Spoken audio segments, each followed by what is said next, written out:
Salut la MIF et bienvenue dans Offside United épisode 1.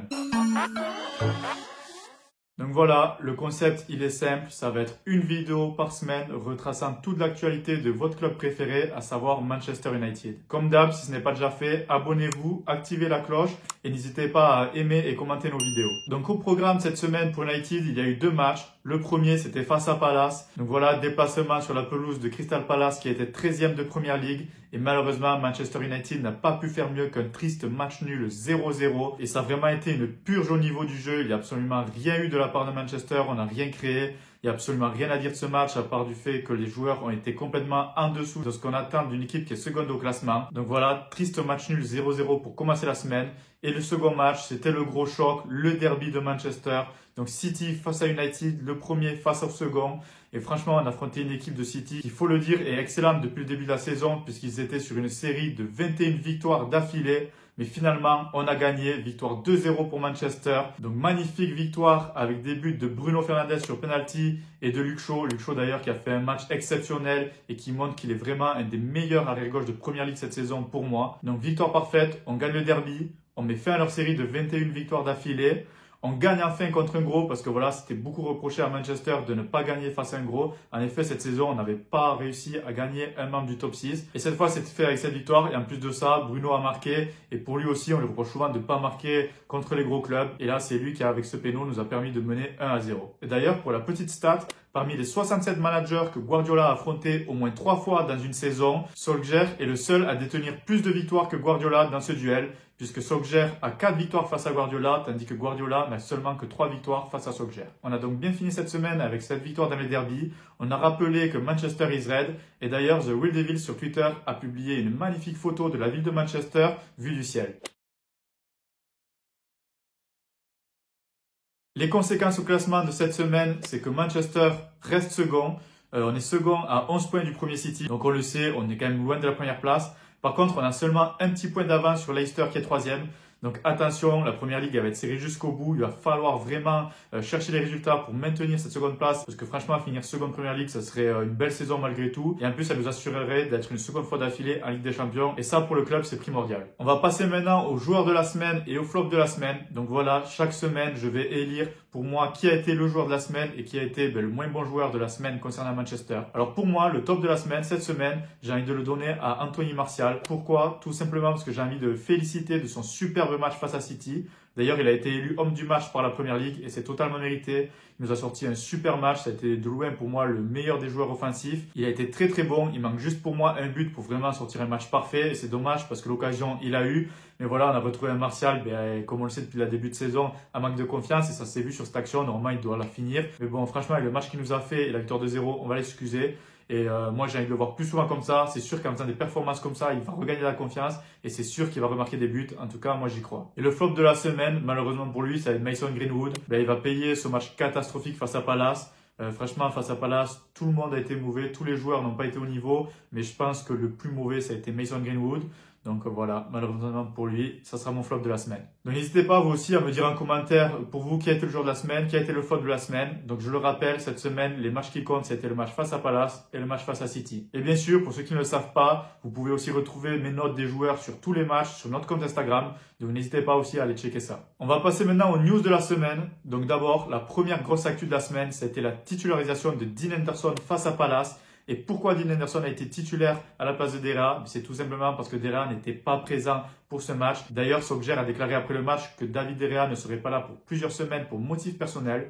Et finalement, on a appris un peu plus tard que les raisons de l'absence de De Gea, c'est tout simplement qu'il allait rejoindre sa femme en Espagne pour la naissance de leur premier enfant. Donc félicitations à De Gea. De Gea va rester plusieurs semaines avec sa femme et c'est ce qui va permettre à Dean Henderson donc d'être titulaire pendant plusieurs matchs. Et ça, pour lui, pour Henderson, c'est une bonne chose parce que voilà, on le sait tous, lui, il revendique cette place de numéro 1, il veut être numéro 1. Moi aussi, depuis plusieurs matchs maintenant, j'avais exprimé l'envie de voir Henderson titulaire sur plusieurs matchs pour vraiment voir ce qu'il vaut et pourquoi pas prendre cette place de numéro 1. Ben, ça va être le cas. Maintenant, il va être titulaire sur une série de matchs et il va pouvoir vraiment montrer ce qu'il vaut. Ça a déjà commencé donc du coup cette semaine avec 2 titularisations, titulaire face à Palace, titulaire face à City. Moi, franchement, sur les 2 matchs de ce que j'ai vu, j'ai beaucoup aimé ses performances. Je trouve qu'il dégage beaucoup de sérénité. Certes, il n'a pas eu d'énormes arrêts à faire, mais quand il a eu des arrêts à faire, il les a fait. Au niveau des relances et du jeu au pied, j'ai trouvé ça plutôt propre. Sur le but de Shaw face à City, c'est lui qui est directement impliqué avec une relance rapide à la main sur Luke Shaw. Donc voilà, franchement, tout ce que j'ai vu de lui pour l'instant, ça me plaît. Et maintenant, à confirmer sur les prochains matchs. La seconde news de la semaine, elle a notamment été relayée par le compte Twitter Rashford News. Donc pour tous ceux qui sont fans de Manchester et plus particulièrement de Marcus Rashford, je vous invite à aller suivre ce compte. Donc voilà, la news, c'est que Rashford jouerait depuis plusieurs semaines avec une blessure à l'épaule.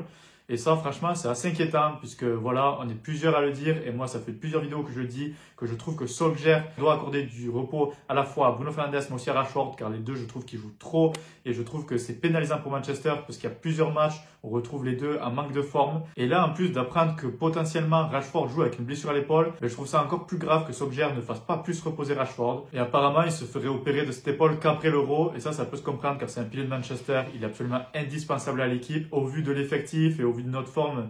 Je pense qu'en fait, on ne peut pas se passer d'un Rashford d'aujourd'hui. Donc, félicitations à lui. S'il joue avec cette blessure et que lui privilégie le club, franchement, bravo à lui. Et ensuite, ça peut se comprendre. L'Euro en suivant, c'est un événement que les joueurs ne veulent pas louper. Donc voilà, je pense que peut-être s'il doit se faire opérer, Rashford tout simplement préfère attendre la fin de ses échéances. Mais en tout cas, affaire à suivre, c'est assez inquiétant. Il va falloir que Solskjaer songe vraiment à le faire reposer. Sinon, ça va être compliqué de finir la saison avec un Rashford à moitié blessé et un Bruno Fernandes complètement cuit. La dernière news nous vient d'Italie et a été relayée notamment par beIN Sport. Ça serait concernant le transfert de Lukaku à l'Inter. L'Inter n'aurait pas payé à temps une échange de 5 millions d'euros à Manchester United. Et d'après le contrat, Manchester United serait maintenant en droit de réclamer la totalité de la somme encore due par l'Inter, à savoir apparemment 50 millions d'euros. Manchester United proposerait à l'Inter, à la place de payer cette somme, de récupérer Lautaro Martinez. Donc franchement, il faut prendre avec des pincettes. Je sais qu'il y avait déjà eu une affaire comme ça concernant l'Inter et le paiement du transfert d'Hakimi au Real de Madrid. Et par la suite, le Real Madrid avait démenti cette info. Là, pour l'instant, Manchester United n'a pas démenti cette information. Mais moi, honnêtement, je pense que c'est faux. Surtout le fait que Manchester proposerait de récupérer Lautaro Martinez, qui est une de leurs stars. Ça me paraît un peu gros. Je pense que si c'est vraiment le cas, je pense que ça s'arrangerait entre les deux clubs. Et sûrement, Manchester permettra à l'Inter de retarder l'échéance du paiement. Franchement, moi, j'y crois moyen. En parlant de l'Inter Milan, on va passer cette fois-ci du côté de l'AC Milan. Et plus particulièrement de Diogo Dalot, qui a marqué un magnifique but ce week-end en Serie A.